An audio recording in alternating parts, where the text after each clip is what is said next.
Welcome to I Change the Narrative, a podcast for and about Black men inspiring, supporting, and empowering Black men and Black boys. This episode of I Change the Narrative is sponsored by So Organic, So Suave, also known as Sauce. Sauce is a luxury hair care and skincare refuge for those with thick hair and melanin rich skin. From healthy beard growth to top of head hair styling to an illuminating skincare regimen, Sauce Essentials will naturally enhance your outer appearance to strengthen your inner confidence. Sauce invites you to accept the authenticity in real self care and embrace your best. You can find Sauce's award winning grooming essentials online at SOSSD .co. Again, that's SOSSD.co. You can also follow Sauce on Instagram for the latest in product news and updates at SOSSD.co. Elevate your grooming with Sauce today. Today's topic, I am so excited for this topic. We are talking about Black male doulas. Before we start the conversation, I want to ask our guests to tell us about yourself, where you're from, and the work that you're involved in that lends itself to the topic or the lived experience. We're going to start it off with Mr. Kelly Carrington. What's going on? My name is Kelly Carrington. I'm a father of 3 boys. I am married to my high school sweetheart, grade 11 physics partner, she was. I am a massage therapist for the last 20 years, full time, and I've been a birth doula for the last 9.5, full time. And I live in Halifax, Nova Scotia. I live out in the country in Prospect, out in the woods. It's great. Awesome. Thank you. Mr. Josh.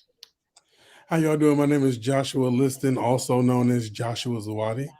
I am the owner and operator of Melanated Daddy, a fatherhood blog about bonus and bio parenting.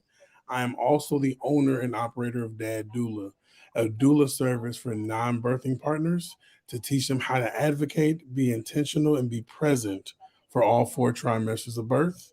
I am a proud father of 4, 2 bonus and 2 bio. My lovely wife is also my high school crush. Had to chase her around for a while, but I finally got her. Other than that, that's really it. Awesome, gentlemen. Thank you. I'm sorry, Milwaukee, Wisconsin. Forgot Milwaukee, Wisconsin. Thank you so much. Let's get started into this conversation. So tell us how and what got you excited in birth work? Anyone can take it.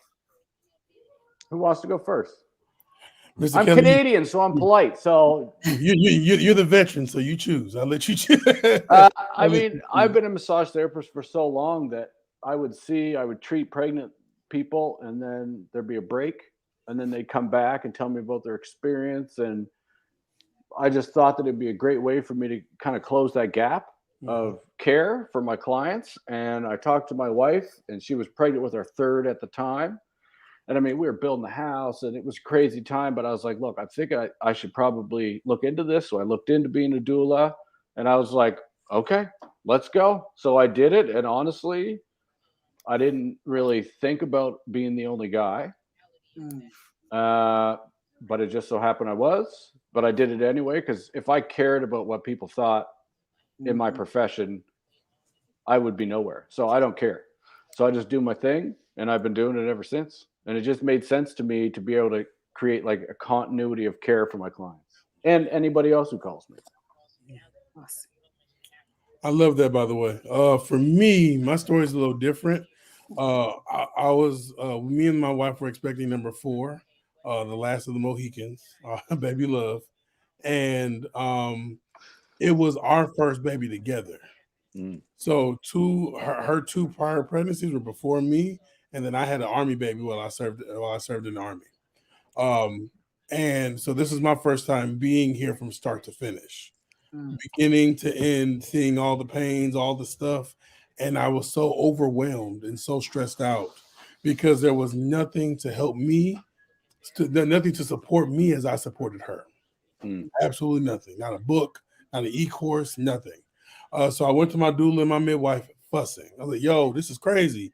Y'all come over here to see her. It's all about her. But who's going to sharpen me so I can support her when y'all not here?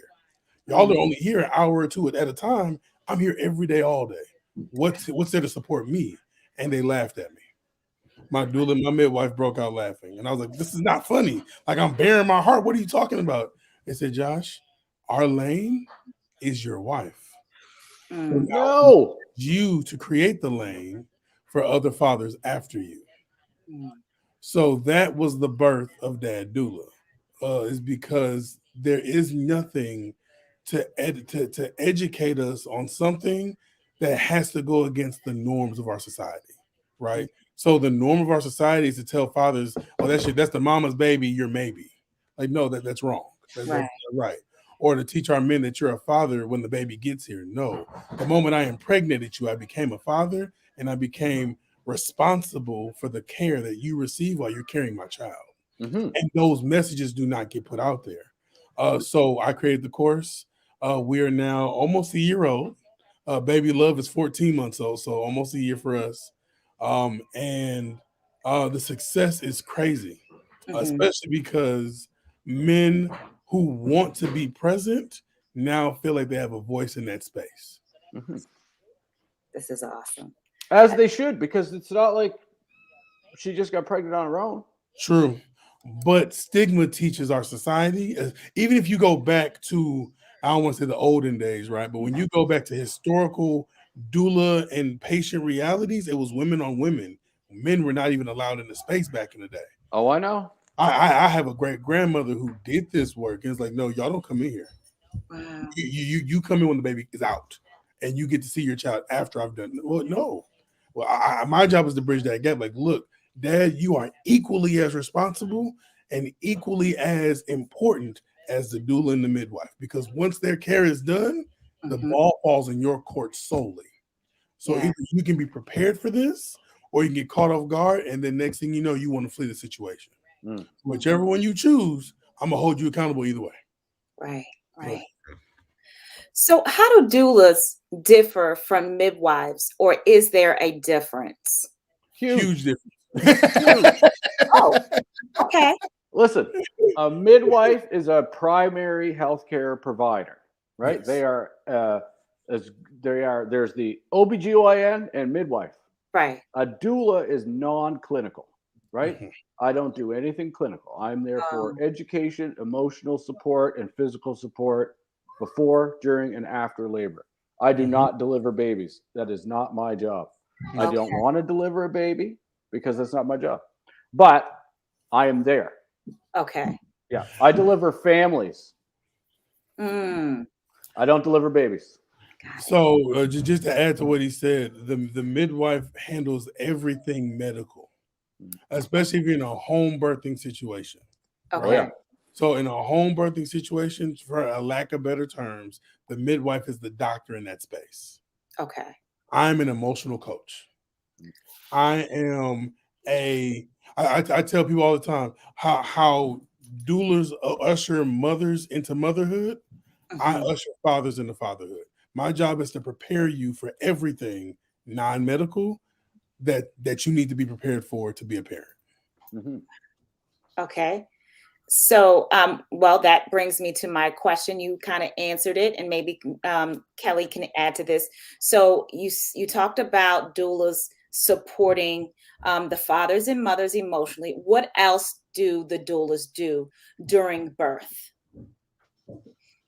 Man, I do a lot of hip squeezing and sacral pressure and wiping brows with cold cloths and getting everybody water and just making sure everybody is calm. Because my job is to essentially stay up and show up. Okay. And so I'm there from the time that they start going into labor until that baby's out and a couple hours after. And my job really is to keep everybody calm. Right.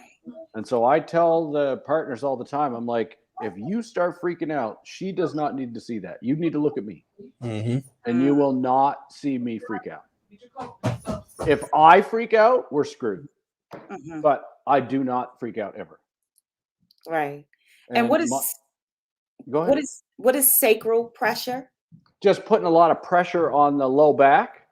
Got It helps during contractions. I mean, the physiological process of labor is not comfortable. We have to take a baby from inside to outside another human being. Right. So there's a lot of physical comfort measures that doulas and partners do that I teach them how to do, and we do them together, or I just end up doing them. That'll help mom as she's going down that road of labor. Okay. And for me, I'm slightly different in the aspect that I teach the partners how to do that stuff. Yeah. So the balance ball, if you ever see a pregnant person sitting on a balance ball, there's Yeah. supposed to be somebody behind them giving support to their back or their lower glutes as they're on this unstable object. I don't do that. Hey, guy who got her pregnant, you come do this because that's your responsibility. Right. And it also strengthens that bond between them, regardless of the dynamics of the relationship. She now knows you'll be here for this part because it's detrimental to put a woman in a space of being a mother without support. It is detrimental. So therefore, I hold my men accountable. Like, look, you signed on for this and you signed on for an accountability partner. Hi, that's me. We're going to do this. Right. Yep. But then also we set the atmosphere. So for my wife, we had the candles. We made many altars in every possible birthing space. So my grandmother, her mother, her grandmother, soft music, candles, and we set that spiritual atmosphere so the elders could be here. And that was just on our wish list for the birth of our baby because we did it at home. First home birth. And I said, look, if we're going to do this, the people who meant the most to us, who will never meet this baby in the physical, need to be in the space. So my wife had the pictures up. We had the candles up. We listened to some of her mom's favorite musical artists. That's my wife in the background putting on the jacket, y'all. Awesome. There she goes. Hi. It had to be seen today, y'all. It's okay. That's okay. All good. It is all good. She's the reason for the story, so I guess it is what it Yes. is. But, my job as a doula is to do the things that are often forgotten so that no one else has to remember to do them. Yep. Right. So the spiritual stuff, if you have a certain deity, a certain object you want placed everywhere, well, let's get it done. If you want certain kind of foods, I got to cook that for you. So we were grilled cheese and soup. That was what was on our list. So we ate grilled cheese and soup. I still don't know why, but it was really good. So it's okay. So that's just our job. We fill gaps. Whatever gaps are left open, we close. Wow. This is great. I like that. Why would this be a better option for Black women? It's a better option for anybody. Yeah. Okay. Because it's support. The amount of support that families get is directly related to how well they do after. It's not complicated. Okay. And I will say, I will not go into the numbers of the death rates of Black or brown women in hospitals. I'm going to stay away from that. Your viewers can do their research on their own. The reason I'm going to stay away from it is because that will completely taint the mood of the rest of this interview because those numbers are alarming, right? So to be able to give anybody, but especially people of color, the knowledge that there's choices out here that could literally save your life if need be, my job is to give you those resources. So I have a mom right now who wants me to be her birth doula. Look, can I do it? Sure. Am I going to? No. So I referred her to who's going to take her, but I will be in the space in the hospital as her advocacy because she asked for it. So my job in that sense, I've given you every avenue you can use. Home birth was not an option for you. So guess what? Where you are, we're coming because that's our job. So we will be there to support you. Your husband will have me to support him, and we're going to make it happen. So to answer the question very briefly, to have a doula and a midwife, or just a doula for some people, is simply the ability to have an additional level of support in a space where you may not be supported otherwise. Got it. Okay. Yeah. I tell families all the time, like, I am not here to replace anybody. I'm here to make the team better. Right. Right. I'm here to just be a team member. So you two can focus on the task at hand. I'll take care of everything else. Mm-hmm. Right. Right. I will remind you of the choices that you made and make sure that you're getting informed consent when you're asking, being asked about certain things. But Right. I am here to make sure that both of you are okay. And okay looks very different sometimes. But Mm-hmm. as long as everybody is okay, the whole idea of this project is parents okay, baby okay, we're good to go. Right. Yeah. And if you're not okay, we'll deal with it. Right. Yeah. That's good. So, how has being a doula changed or deepened your understanding of a female's experience or the Black female's experience? To be honest, there is absolutely nothing in this world that could prepare me or Kelly for what Black women go through. Right. Absolutely nothing. But Okay. what it does do is it gives me the ability from what I've seen and what I've dealt with firsthand to give the message to other men so that the support piece can be added. The biggest issue with birthing in right now's time and day is there is not enough support. People are dealing with a pandemic. They're Mm-hmm. dealing with the issues that the pandemic brought along with it, and they get into their own minds and their own spaces and forget there's a baby on the way. Right. And the woman carrying this baby still needs my support throughout this process. So, if anything, it gave me the ability to recognize where my advocacy was necessary Mm-hmm. because I can never understand the perspective or the body goes through of a Black woman. But what I can understand is where I can sharpen the individual supporting her. I'm glad you said that. Yeah. Thank And it's really important to understand, like, I will never know what it's like to have a baby, right? Ever. you. Right. And there's a part of that that is an advantage Mm-hmm. because one of my colleagues said to me one time that I am not another person in the room competing for attention, Right. right? I'm there to make sure everybody's okay. Right. And I will say that, like, with the pandemic, it hits everybody differently. Right. But here, the one thing that seemed to go right out the window right off the bat is family support. It was like one of the first things to go when it needs to be preserved. It needs to be the first thing that gets taken care of. I don't care what's going on. Like, it's a pandemic. Yes, I understand things are bad, right? Mm-hmm. But families are still being born. It doesn't matter. That baby's coming no matter what the environment is outside. And Right. so those families need to be taken care of. And I just made sure that my families were taken care of. Yeah. Especially with the pandemic and people being put in houses, we saw an increase in babies, right? So Uh-huh. it's not even just the fact that you feel unsupported. You now feel unprepared Yep. because I'm locked up. I'm in this house all day. Right. I can only work virtually, so I'm still seeing the same people every day, all day. And then you want to put me into a position I have to prepare for a baby. But wait, no, I put myself in this position, but I still need support. Right. So what he said was spot on. The support for families went out the window because people's values had to change because of the pandemic. I just want to stay alive. I Right. just want to be safe. That's cool, but this woman and this baby are still going to come through this process. Yep. So you're going to assist or you not. Which one is it? And I'll tell you right now, it was not people that already had 2 kids that were having babies. Right. It was because we were home with the kids. And Right. it was all the people that were like, well, maybe so now's the best time to have a baby. Yeah, sure. Right. But there's certain things that got to be dealt with. But yeah, it was interesting with this pandemic to see how families did. And honestly, there is a part of it, especially postpartum, as long as they were getting the support, it was great because there wasn't like an influx of people and an influx of influence because everybody was locked down. Right. Right. So they could actually learn on their own to just handle their business. And Right. it was really good to see families almost be forced into that. They were getting support, but they were also forced because sometimes support can be a crutch Right. to your own personal growth as a parent. But if you have the support and you're locked down because of this pandemic, it forces you to concentrate on what's important, and that is family and this baby. Absolutely. So how did you all, I know we talked about this offline. How did you all function in this capacity during the pandemic? You want to go first, Mr. Kelly? You want me to go? I mean, it doesn't. I'll just quickly, because all I did was nothing different.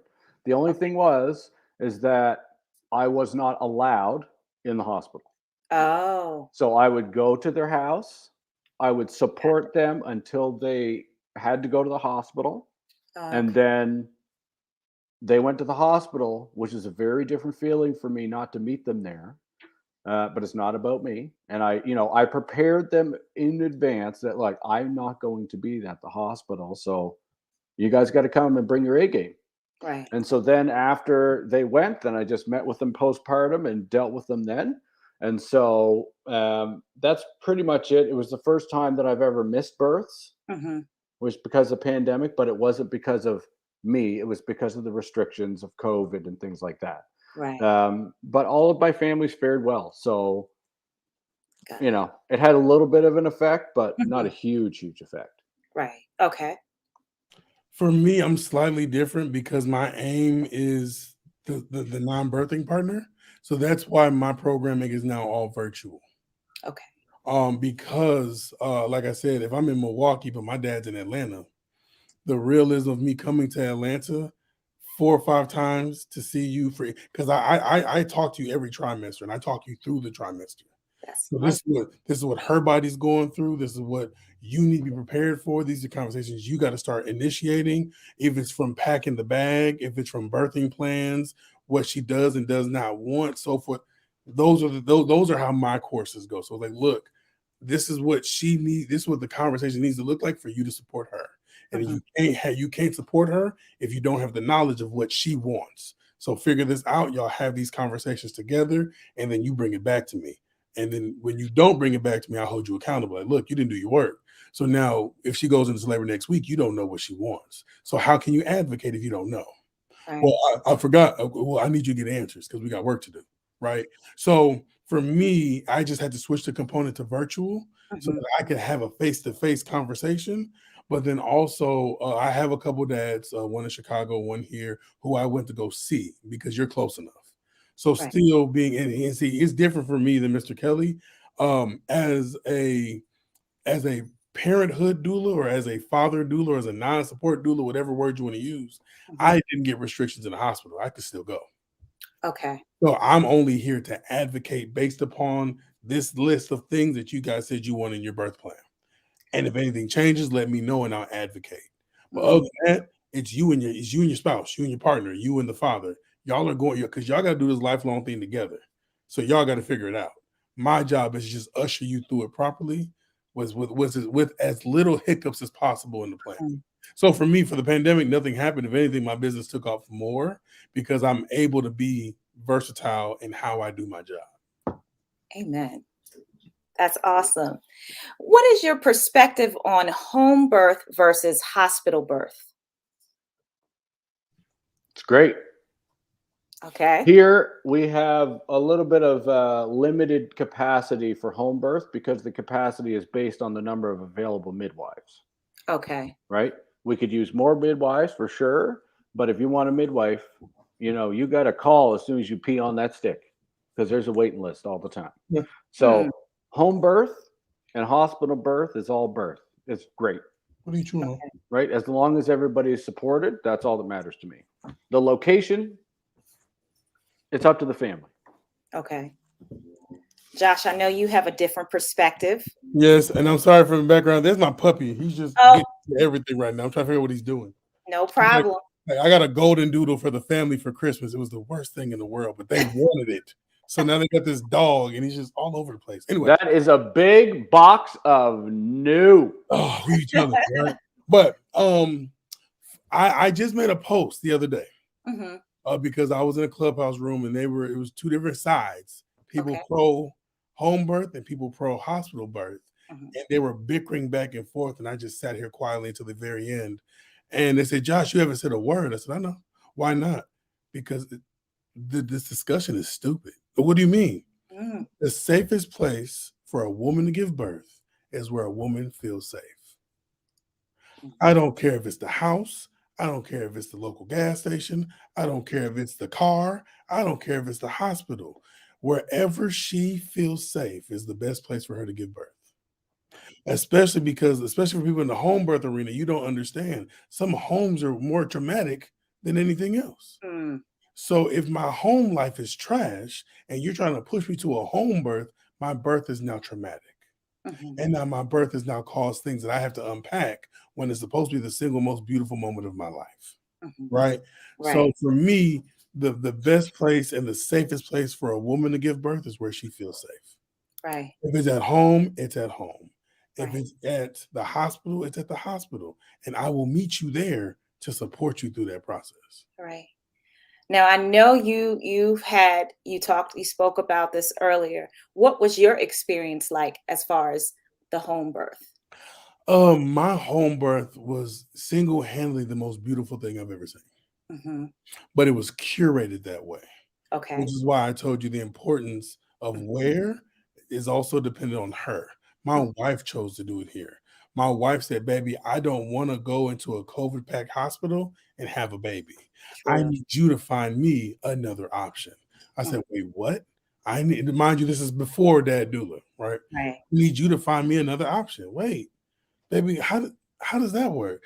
Find it, let me know. And that was the end of the conversation. Okay. So I was up at night doing YouTube searches because that's where all my research starts on YouTube. And Right. it was a playlist of famous Black actors who all had home births Mm. with pictures, with real life data, with real life scenarios. Oh, this is dope. Okay. I brought it back to my wife and it was an instant yes. She didn't even think about it. We didn't even have the thing set in place to do it at home. Yes, let's do it. Baby, wait.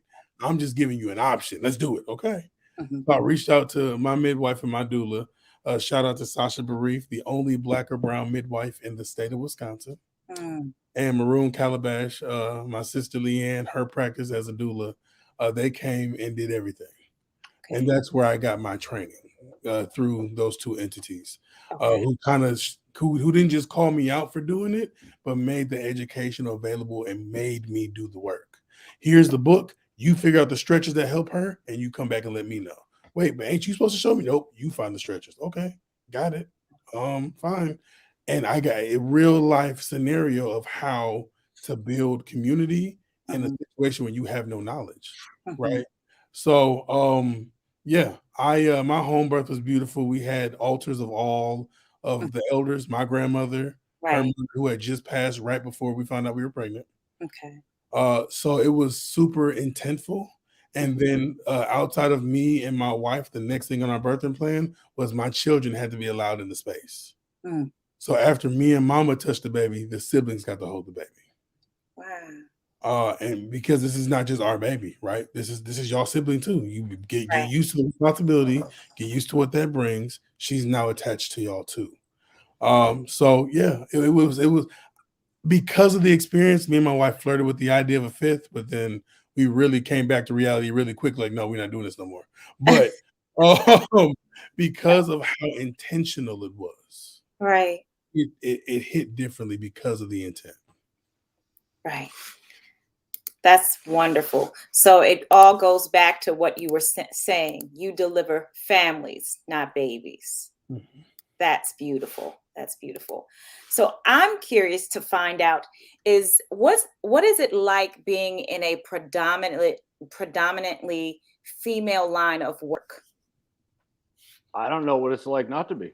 Mm-hmm. I've been a massage therapist for 20 years full time. Right. Been usually the only guy around, and then I run my own company. And I am the only employee. So it's just me all the time. Mm-hmm. I don't, when I started the birth work, there was some rumblings about me, why is he here and why is he doing this? Mm-hmm. But it does not matter what I have between my legs to do this work. It matters what my intention is with these families. Right. And my intention for the work and to protect that space. Mm-hmm. And when it comes down to it, I don't give a shit what anybody else thinks. I do my thing. People seem to like it, so I'm just going to keep doing it. Mm-hmm. Right. Because if I wasted my time listening to other people, I'd get nowhere. So I just don't care. I just do my thing. And the people that like it, find me. And I mean, I'm sure that you figured out, like, I don't do social media. I don't do any of that stuff. Yes. Because I don't believe in it. Right. I have a website Mm-hmm. and a phone number. Yep. People want to find me, they find me. Yep, I found you. Yeah. I found you. Josh. My take is slightly different. Before Okay. I stepped into the space, Mhm. I went to the women in the space and I cultivated a relationship prior to ever releasing Dad Doula. So Dad Doula was not going to be a thing. I was going to sit on the idea and never do it. Wow. Because like you said, this is sacred space. Mhm. The relationship between doula and mother is sacred. Mhm. And I said, look, I know my lane. I'm not trying to step on no feet.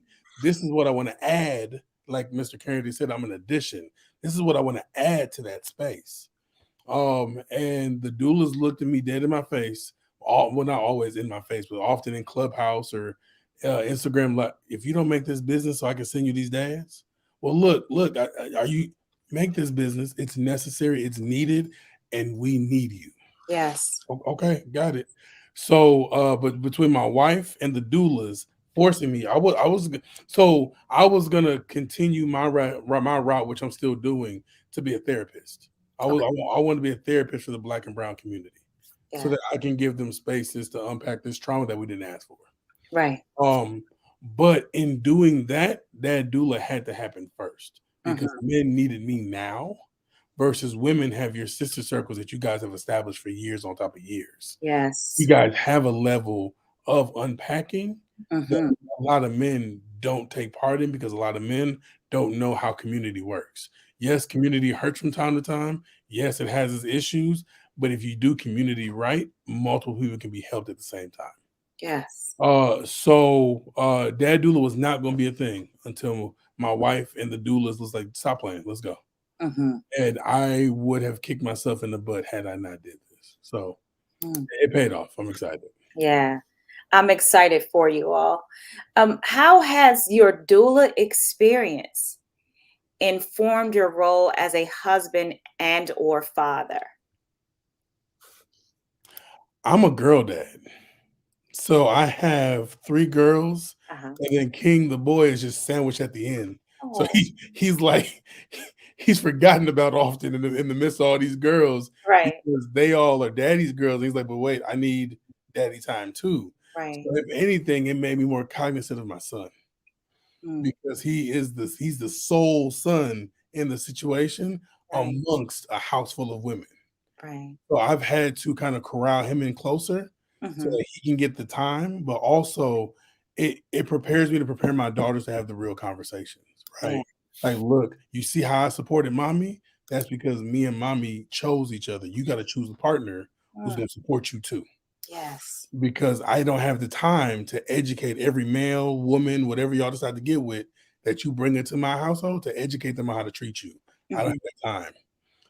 I need to do the work now so that other parents are teaching their children, so that when they come to my daughters, they're already ready, right? Because realistically speaking, that's a lot of work. I got to deal with these fathers and these children, but then got to get your boyfriend or girlfriend together to teach them how to teach you. Nah, I ain't got time. So my hope for Dad Doula is that I'm reaching parents who will hopefully teach their children to be very cognizant of the partners they choose. So that's less work I got to do. Right. Right. You know, I give you mad respect for having that many women in your house. Like, listen,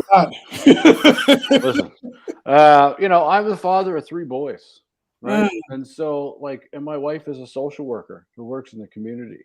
So they're growing up in a house that's already compassionate to humanity, I guess. Awesome. And I guess when I see my boys, like, for them to know that this is part of what I do for a job every day, that's going to have an impact on them, because they just know that I'm trying to just be the best human being I can be. And that's all I can ask of them. Right. And when you have the privilege to be part of a birth, that boils humanity down to its core. Right. And you can be either the best you can be at that time, or you can hide. But it's the time, like, sometimes you got to step up. So I try to teach my kids, like, just to be good human beings, man. Like, it's not hard to be a good human. At all. It's not. Right. So they see me out and doing my thing, and I really just hope that they're just good humans, right? Right. Yeah. Okay. Thank you for that. So let's talk about the cost of obtaining a doula for this process. Is it include? Is this under insurance, or how does this work? Please inform us. Here, it depends on your health care, because Mhm. here in Canada, we have universal health care, Right. but universal does not mean universally accessible. Right. And it also does not mean that everybody gets the same share. So the cost is between 1,000. Like, this is just me, and on average, it's about $800 to $1,500 for a doula, right? And that sounds like a crazy amount of money. But that's all your prenatal education, that's the birthday, and that's as much postpartum as you need, right? Like, we are essentially being hired to be part of your life for the most important part of your life. Right. And I don't know if you can put a price on that. Okay. Some companies do actually cover it under the private health insurance, but it does seem the price does make it inaccessible to some. But a lot of my clients who have had my service have offered, and I just let the public know this year, is that I have clients that are willing to pay for my service if someone can't afford it. And I'm not making any money like being a doula. Massage is how I pay my bills. Right. Because if I boil down how much time it takes me to the fee, it's like way less than minimum wage, right? But it's not about the money, it's about the service. And so I just have an amount to cover my cost, right? So it's good to supplement the income. It's not an income generator. Right. Massage is what it is. Okay. But it is, I never want money to be the factor of somebody. If they want the support, they'll get the support. We'll figure out the cash. Okay. Yeah. Very similar to him here in Wisconsin. There are grants and there are other opportunities to help you pay for your doula and midwife, but a lot of people don't know that, right? So you have to know who to write and what grant to get the money. So that's why Maroon Calabashes, who did my birth, is so dope.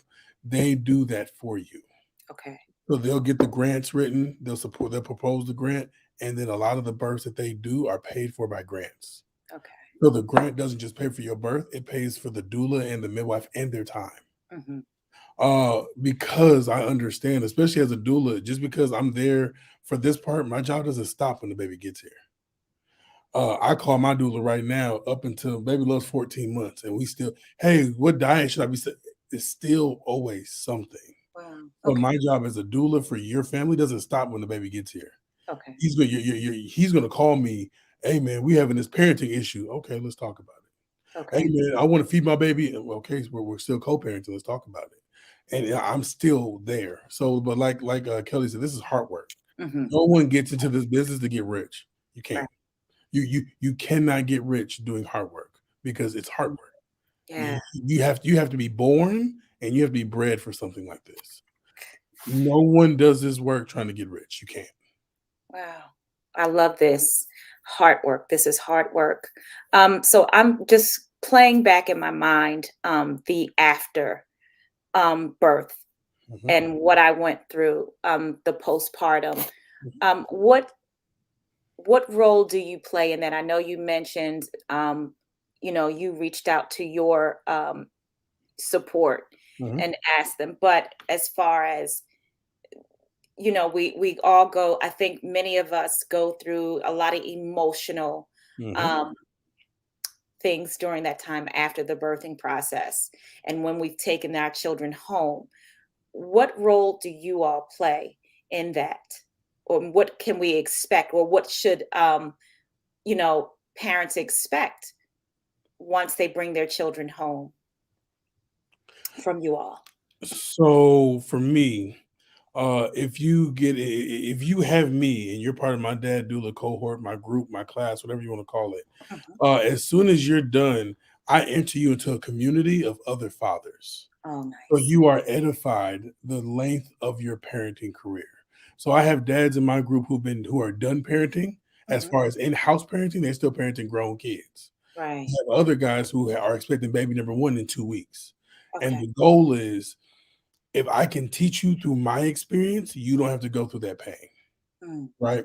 So I bring men of all different facets, men who had to co-parent their whole child's lives. So their children never lived in the same house with them, to fathers who are married to the mother of their kids, but still have to co-parent another way. Right. So just being able to support these non-birthing partners is my calling. It's my job. I don't want you to fall into what I coined as postpartum confusion, because I had it. So women get postpartum depression. And there are studies out here that say men can get it too. I'm gonna call it confusion, because men just don't know. So we get confused, we get irrational, we get angry, we bolt. Right? I know I did it. So in my confusion, I had to learn a couple things about self, which was, number one, I suck at communicating, because the only emotions I knew how to communicate were happy and angry. When in reality, there's a million other emotions and feelings that could pretty well sum up what I'm feeling in this moment. I didn't have the intellectual property to say how I really felt. I didn't know, because I was raised the way I only know what I know, right? So I don't have it with me, but a part of my curriculum is going through emotions. But let's talk about these emotions, right? If you're confused, why are you confused? Well, because I'm scared. Why are you scared? Because I don't know. So you're not angry, you're scared. Okay, let's talk about it. Because if you don't know and you're with the baby by yourself, you're going to automatically assume the worst. Right. So working with these non-birthing partners to just prepare them for everything that's going to come, and then just being there. So I have dads right now whose kids are 4, 5, 6 years old. Hey, bro, what do I got you? Let's talk about it. Because at this point, we're a community. I don't want you to ever feel isolated, like you have to do this by yourself. I don't know how Mr. Kelly was. I was raised in a community time frame. My neighbors could beat me if they saw me doing something wrong. And then your mama beat you. Oh, you knew you had to go to grandma's house because she got something for you. But then the uncle's gonna meet you there because they got to say something to you too, because it's a community mind frame, right? It's all of us. Right. Even in my community right now, my kids can go to every house in this block and go play with all the other kids, and whoever's house there are watching my kids like they're theirs, because that framework was put in place. I told them up front, I don't want to live somewhere where I have to watch my kids as if everybody else is an enemy. I'm not doing that. Right. Right. So getting the men to understand how community really works, and to understand that if you take from community, you also have to give. Give and take. So if you're going to come into this community and ask a million questions, you better be answering a million questions. And giving that transfer of education, that transfer of knowledge. So that's how I do it, because even when baby Love was born, 6 months in, I didn't know nothing. I was still scared. I was scared out of my mind. She left me with my child at 6 months, and I lost my mind. Baby started screaming and crying. I was crying. I don't know why you crying. You can't tell me why you crying. I'm mad because I don't know. I'm crying too. I'm apologizing for whatever you crying for, but I don't know why you crying. Like, I was still confused and lost. Right. I'm going to expect any father who, especially a new father who's coming into this, not have that support, because those moments happen. But in those moments are the biggest lessons and the biggest versions of beauty, if you know how to use those moments appropriately. But I'm gonna shut up because I need Mr. Kelly to go ahead and talk. No, I agree. I would say, like, I break everything down to what happens before the baby, the birthday, and what happens after. Most people put all the effort into what happens before. The color of the room and the stroller and the clothes. Well, that stuff is arbitrary, man. Like, that doesn't matter. For some people, it matters, but it's just because you're trying to be prepared. What is really important is the birthday, but it is still only 18 hours, 24 hours, 36 hours. It's what happens after, because you have a human. You are now parents. And so I have those conversations with my clients right from the get-go, because the postpartum part is the really important part, right? Because everything is building up, but that's the part that needs the most amount of support. And I tell my families all the time, like, I am your doula until you tell me otherwise. So even though the contract says this, like, I'm here. That's why I'm here. You got a problem, you call me. And we talk about all of the things. Like, there's like a 6-week window after this baby comes where things are going to be rough sometimes. Sometimes it's 2 weeks, sometimes it's 8. But, like, it can be rough because you're not sleeping, you're not eating properly, all those things. Like, it can be crazy. And every single parent at some point when they have a baby has thought, why did we do this? Our life was perfect, and that's okay, Yeah. right? But they have to know that beforehand. Yeah. So that when they're in that moment at 2 o'clock in the morning and they're freaking out because nobody slept and everybody's hungry, everybody's dehydrated, and the baby's screaming, that they can just be like, okay, let's just take a deep breath, figure it out. And Yeah. if you don't know, you call and we figure it out because we are a village. That old saying, like, it takes a village. It takes a village to raise a child, but it also takes a village to raise a family, Yes. right? And It so takes- it's just all about the support afterwards, and we just talk about it and we make sure that it's right in the front of their mind. Right. It Right. takes a village to raise parents, Mm. and that's true. Absolutely. That's Mm. true. Absolutely. Absolutely. For those who may be considering a doula, how does a family find a doula? The same way you dated your spouse or the person you made this baby with, you got to date your doula. Because not all doulas are the same. Okay. You like got to date your doula. You got to sit here and have them real awkward conversations real quick. Mhm. Hey, so how do you feel about placenta encapsulation? What? What? Yep, right Yeah. now. How do you feel about that? I need to know. Because if you don't embody what I envision my birth to look like, you're gonna do something that goes against the grain of what I want. You have to find a doula who fits you like the glove didn't fit OJ. You got it. The glove has to fit.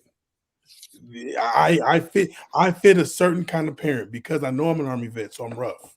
I'm compassionate, but I'm rough. But I'm accountable. So I'm gonna give you all these different layers. I don't fit every father or every non-birthing partner. I'm not everybody's cup of tea. I know that.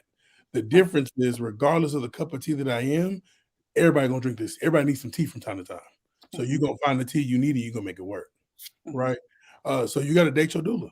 I've literally been on it sounds weird. I've been on dates with parents like, hey, can I take you out to eat? Why are you feeding me? I gotta date you real quick. Why? Whatever. Okay, come on. And I date mom and dad. We go out to eat. At the end of dinner, it's hey, so we want to hire you for both of us. Look, I get it, but that's not how this works. You get me because he got me. So through him, I'm yours. But I'm specifically for him. I like that. You let me know what you need through him. I'll answer the question and get back to you. That's fine. But as far as me being your doula, no. Now I have a list of doulas who act just like me. Here you go. Choose one. I stamp them all. And then she finds her doula that she needs. Okay. But yeah, you have to date your doula. You have to. Yeah, I mean, I agree. When people call me, because I don't advertise, right? It's all through word of mouth, right? So when somebody calls me, I sit down and I have I usually have a phone call first, and then we sit down and we have a chat. And I'm like, look, I need to know, like, if you're I want you to make sure that you interview other doulas. Because if you want a doula, you got to find yours. Right? I am not what most people envision as a birth doula. Right? This is not what they see when they think about it in their head. And so I want to make sure that both parties are on board. And then we're on board, boom, we're a team. But I make sure that they interview other people just to make sure, because they may find somebody else that's better. As long as they get the person they get and they want, that's what the most important thing is for me, even if it's not me. But you got to just talk to your friends, talk to your family, talk to the people that have had doulas, right? Talk to the community, because you will find them. You just have to sometimes go and get them. You don't just want to get them because it's the thing to do, right? You want to get your doula because they're worth it. They're yours. I think the most rewarding part, right, is when you get a client from a hospital referral. That blew my mind when that happened. I was like, wait, we don't even fight in the same arena. You're here, I'm down here. I get a phone call. Yes, I had an appointment at my OBGYN. They gave me your flyer. How did they get my flyer? Wait, what? Okay, got it. Cool. When you do this work properly, and when you do this work with the right intention, like Mr. Kelly said earlier, people who you don't think would normally be rooting for you set you up. They set you up often because they know what the result will be. So often for people getting doulas, it's simply talk to somebody who knows doulas. Talk to anybody who has seen a doula move. They'll tell you, hey, don't go to that one. We like that one and that one. And then you find out for yourself. You interview, you date, you talk, you find out. Certain people want different things. I had a client who wanted epidural at home. Like, wait, let's talk about it, because you're not going to find a lot of midwives who do that. That's a rare request. Oh. But I'm pretty sure someone might do it if you find the right one. She found the right doula, right midwife that found a way to make it happen. Got it. But you have to interview to find that out. You have to be able to talk to us and see where we mesh and where we don't. And then, the obvious choice will be right in front of you when you're ready. I mean, there's this amount of people that want a doula. Mm-hmm. And then there's this amount of people that might want me. Right? So I'm good. I can work with anybody. They just have to find me, because I'm not out looking for them. Right? But my clients and my community, they support me without me even knowing. So I get phone calls. So-and-so told me about you. Can we have a chat? I'm like, absolutely. I say yes to everybody. I said yes to this. Yes. Right? Because I say yes, because I can talk shop till I'm blue in the face. It's great. But it's important that you just talk to the people that you trust. Yeah. Yeah. So you all were very humble in the beginning when I asked you to introduce yourselves. Can you please tell our listeners about how you are number one? So let's talk about that really quick. How you all are number one. I am the only trademark dad doula in the United States. Yes. The only one. And I was the first male doula certified by Doula International in Canada. Thank you. Thank you for that. Okay. So putting that to the side, you guys missed that part. I was looking for you to tell that part, but that's my way of bragging on you guys. So lastly, what are some things that we must avoid? Avoid in what exactly? What are we avoiding in what arena? In birthing? Yes, in this process, this whole entire process. Some of the things you may have seen or heard. Bad advice. Yeah. Okay. I know it's hard because you get advice from every angle, but you have to consider the source. And avoid, the biggest thing is avoid at all cost second guessing your instincts. Right? And this is your family. Once this baby is born, this is your family. Everybody else is a relative. I like that one. I like that one. For me, it would be, do not avoid the red flags you see. Don't overlook the red flags because of the credentials, because of who sent you. A red flag is a red flag for a reason. Right. Acknowledge that red flag, speak to the red flag, and run from the red flag if need be. I like that. Run from the red flag. Well, gentlemen, that is our time. But before we go, tell our listeners how they can connect with you. Mr. Kelly, you can go first because you. I only got one place. One place. You just go to evolutionmassage.ca, and that's where you find me. Because I don't do social media. Never will. So. Yes. Thank you. I'm slightly different, y'all. I wear my apparel, so my @ is on my chest. It's right there. On all social media platforms, it's @MelanatedDaddy. On my website, it's melanatedDaddy.com, and then there's a Dad Doula tab. Click on it, and then I'll call you for a free 30-minute consultation so you can start to date me. And then if you decide to take the leap, we go from there. Thank you. Thank you for allowing me to showcase your stories and for doing your part in changing the narrative. And lastly, for keeping your commitment by being a part of the show and the conversation. That means a lot to us. If you've enjoyed the show, please let us know. We would love to shout you out and post your comments. If you or someone you know is changing the narrative, please contact us at iChangeTheNarrative@gmail.com.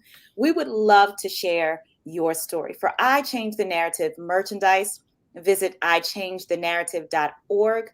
Thank you once again to our partners, to our sponsors, So Organic, So Suave. You can follow Sauce on Instagram for the latest in product news and updates. Follow at Sauce, sossd.co.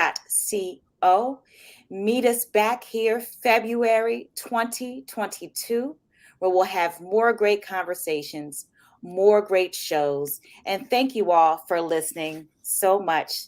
See you soon.